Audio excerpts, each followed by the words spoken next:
Hey Moonbeams, Luna popping in. Thank you so much for visiting my channel. I appreciate you for being here.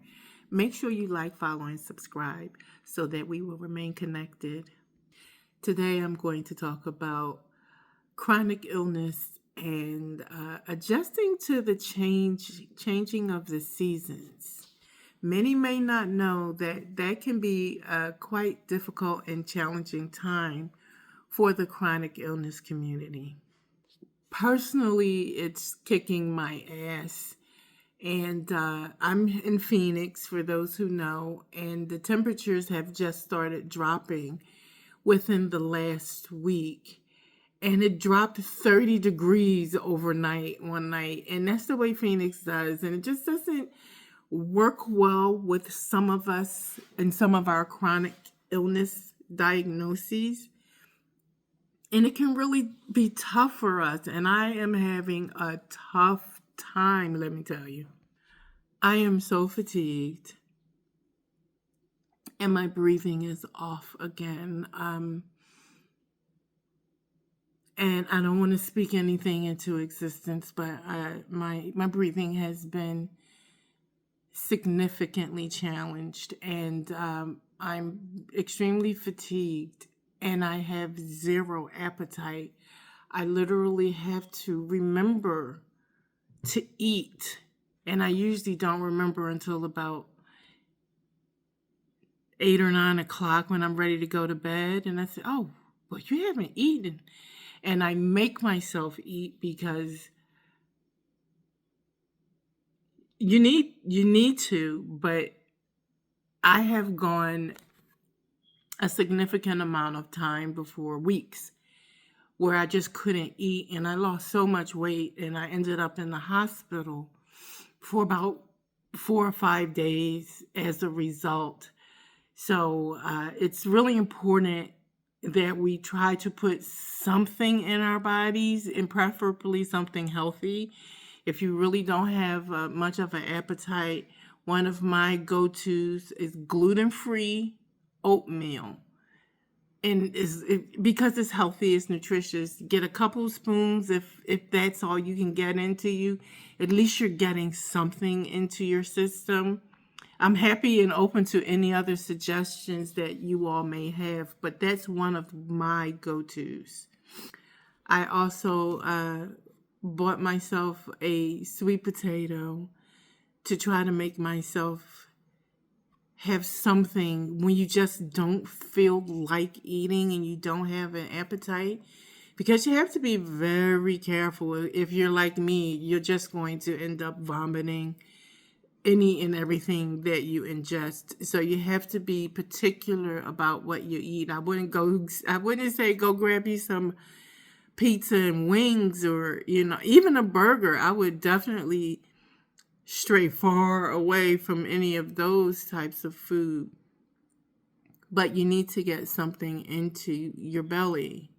I also bought some rice noodles to help, because they're gluten-free.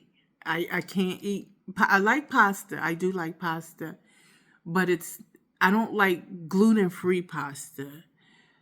So I bought some rice noodles, the Asian rice noodles. These are the noodles that I bought. As you see, they're gluten-free and wheat-free.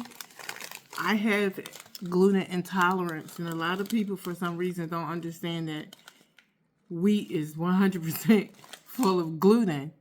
So you have to be careful what you eat. And I really, for a long time, thought I was doing myself a good thing by not eating white bread and eating wheat bread. And I did myself such a disservice. And this is gluten-free bouillon. You have to be careful with even the bouillon. Gluten is in damn near everything. And if you have an intolerance, and if you don't know you have an intolerance, you should Google Google gluten symptoms and see gluten intolerance symptoms and see if you find anything that resonates with you, and you might want to reconsider some of the things that you eat, or definitely gluten in this case. So when I really am not hungry like now, I I'll just make just a very little bit and put it in like noodles, like I guess like ramen. I don't eat ramen. I have hated ramen since I was a child. I don't like that, whatever that taste is in ramen. I don't like it. I don't even like, I can smell it and be like, ugh, ramen, or the ones that are like ramen. It's a different name, Manchurian or something. I don't like those type of noodles at all. So I'm hoping, and this is the first time that I bought these noodles, so I'm hoping to have some success with that. If not, there's always oatmeal, and I have oat milk and gluten-free cereal like Chex and Cheerios or Honey Nut Cheerios. Those are all gluten-free cereals, so those will be the things that I will try to eat, but it's highly unlikely that I would be able to eat anything cold when I'm in a state like now, because I'm not a big fan of cold food. I like warm food. I like cooked food, but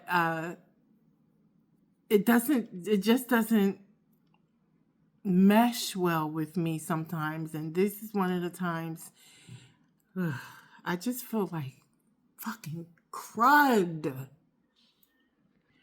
I see my rheumatologist on Monday, and I feel very confident that my numbers are off somewhere, because I just don't feel well. Again, the change of weather definitely has an effect on me. It can exacerbate my joint pain, definitely. Everywhere, especially in my knees and in my pardon me, in my lower back. And I mean, I have had the heating pad damn near glued to my back for about a week straight. Lidocaine patches, pain patches. I had to stop taking like Tylenol, and the doctor even gave me some pain meds, and I had to stop taking them because my head is starting to feel a little funny. And by funny, I mean strokey. I've had 6 TIAs, aka mini strokes, and I can deal with vertigo significantly, and it's been feeling a little bit in between the two. And I have to just be very careful because I've fallen again. I don't know if I let you guys know that I fell. When I fell off this swing, my grandson knocked me over. He got freaked out, and we fell together, and he fell on top of me. It was awful. I couldn't walk for a week, damn near. And that may have jarred something too. Ooh, I didn't think about that. But I went to the doctor and I had x-rays because I'm also diagnosed with APS, and which is blood clotting disorder. So whenever you take a hit, those of us with that diagnosis are supposed to go in and get scanned to make sure we didn't develop any clots. And as a matter of fact, I have a CT scan scheduled for Thursday of my lungs to check for clots in my lungs, since I'm having such a difficult time. And I don't know if I mentioned this either, but I've been having significant issues with my insurance. It was a clerical error getting the clearance for my pelvis MRI. So I'm going to have a lot to do on Thursday. I'm getting my chest CT, which should be super quick. And then I have an MRI of my CT spine and of my pelvis, all in that day, but they're at 2 different locations, which is just nuts. I couldn't get it. They didn't do them all in one place.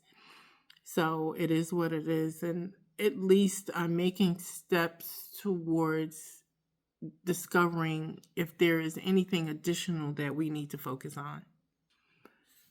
Overall, I guess, although I feel like someone just stepped on me and dragged me like what was that, Plankton on SpongeBob? Remember he used to always get stuck at the bottom of someone's shoe and they would just drag him. I kind of feel like that.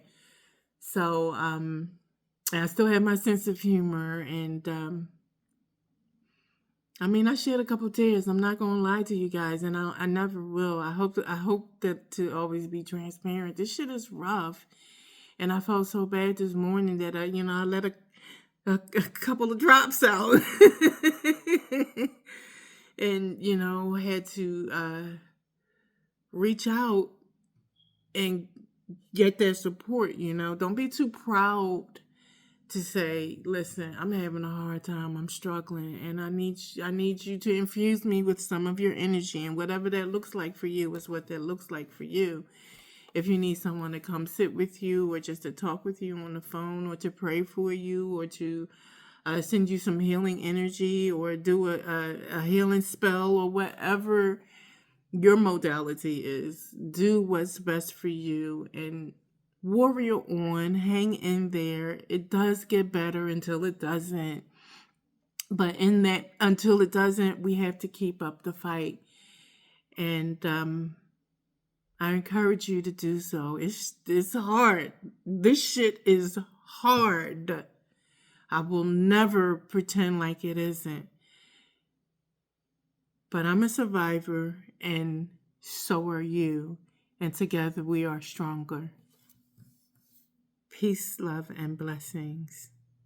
Thank you for watching. Luna out.